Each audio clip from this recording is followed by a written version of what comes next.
we said we're not doing a UK one, it was never that it was cancelled, it was just that we decided not to do one.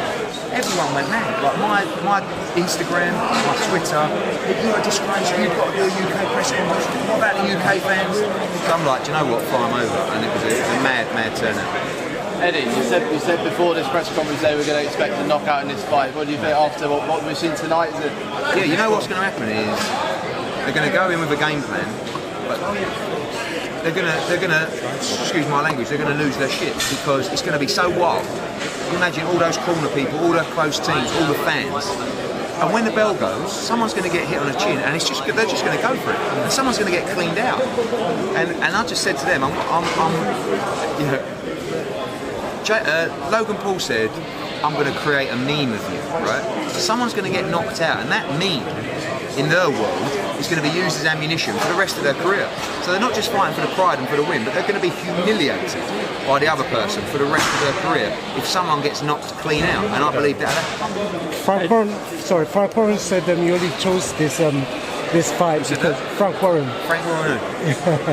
he said because you only provided 70,000 subscribers for the zone. They've got over 1 million subscribers, but that's another story. But he's a dinosaur. He don't know what he's talking about. If he had the chance to promote this, then he would be right up it like a rat up a drain pipe. The truth is, they're not going to ask him to do it because he's yesterday's news. He don't know what he's doing. So they chose me. I'm honoured. I'm learning. This is a new world. I'm 40 years of age. This is like a world well younger than me. You see the kids here tonight. We've got the execs of all our broadcasters. All their kids are coming, right, and they're friends.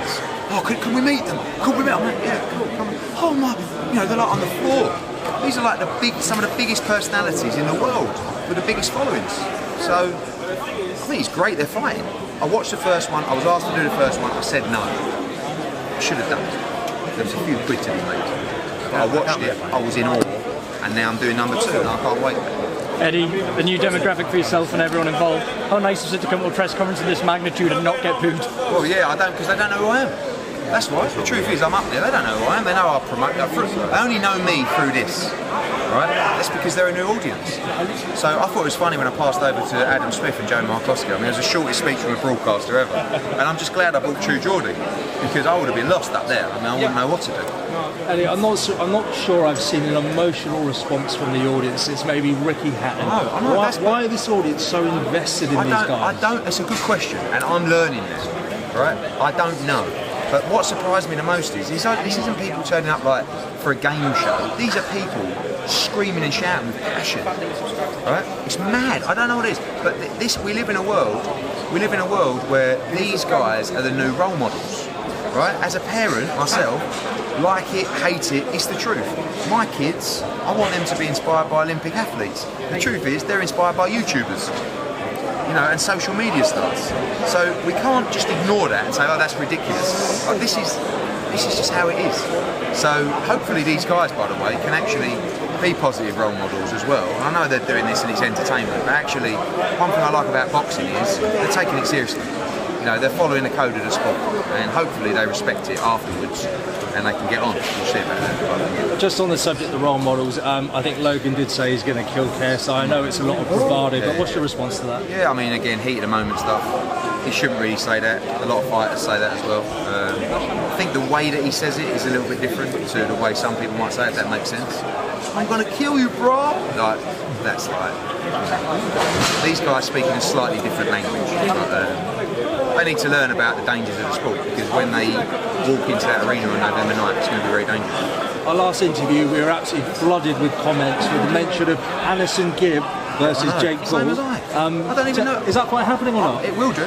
It probably won't be on November 9th, but look, you saw the response tonight. Like, the thing is here is, the Zone particularly are going to bring in a huge amount of subscribers on November 9th, hundreds of thousands. How are you going to keep them for the month after that and the month after that? So that's something we've got to learn. Do we drop in a fight in December or January with Jake Paul? I don't know. We're learning. You know, we can't ignore it. Like, I'm getting it all the time in my Instagram DMs. Put this on, Jake Gibb. I don't even know who these people are. I'm not phoning people up going, who's Gibb? Who's Face Sensei? I don't know who they are. You know, but that's the world we live in. These guys, they're celebrities. They've got following. And at the end of the day, if they're taking it seriously, some of them have had fights already. You know. It's just madness. I don't know what to think. Are we likely to see more and more YouTube personalities on proper boxing shows to broaden the appeal of boxing, which essentially is quite a small market? Possibly, but it's got to be decent. I don't want people on there that can't fight. I'm sorry. But I watched one of the fights on the undercard in the last show. Some bloke was doing the floss and the other one was doing that thing my kid does. Was it the hike or something? Not for me. Not for me. Jake Paul and KSI can fight. They're in great shape. They're athletes. They take it seriously. I'm good with them. They turned professional. They had their medicals. They're doing VADA testing. They're doing everything that pro fighters should do, and they're training like pros. So I respect them. Let them fight and let them entertain them. From your podcast, Rio Ferdinand and Wayne Rooney spoke to you about. I was with Wayne Rooney at the Golovkin fight. He wants to fight. He actually wants to fight Jonathan Ross. Okay. But he wants to fight. He wants to fight Rio Ferdinand as well. Who knows? I mean, look, like people love boxing. Wayne Rooney's been boxing all his life. He can fight. Rio Ferdinand had a little stint. People love the thought of the challenge of having a fight. I've been in BBC Sport Relief got in touch with me, and they want me to run a series for Sport Relief. Same kind of thing. I think it's great. Anything that gets people interested in boxing, whether it's participating, whether it's watching, whether it's going to our shows, whatever it is, it's got to be great for the sport. Last couple, guys. Eddie, how crazy is that? You've been to the Fury Klitschko as well, mate. No, that was nothing. But this is crazy. On another level. You know, the thing is, anyone that came tonight from our world just leaves going, that's the craziest thing I've ever seen. I mean, from that world, they're like, yeah, it's like that, yeah, this is what the last one was like, you know, but I'm just like, and again, it's the ferocity of the fans. It's not like, ha, ha, ha. I mean, there were things, like someone threw a tab of Vaseline at me. You know what I mean? I'm not sure what he was insinuating. Maybe it was Derek Chisora. But there's a few bits up on the stage, a few coins as well, which is a bit naughty, because that can hurt. Gareth Davies got one in the back of the head, so weren't all bad.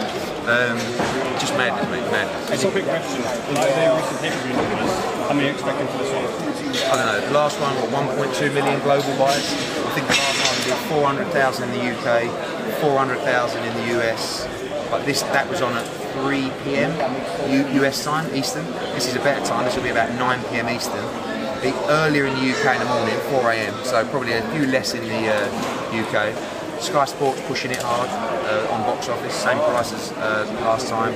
And I don't know. I mean, it's crazy. Like we've sold like 6,000 or 7,000 tickets in the first couple of weeks. Like that doesn't happen in boxing in America, right?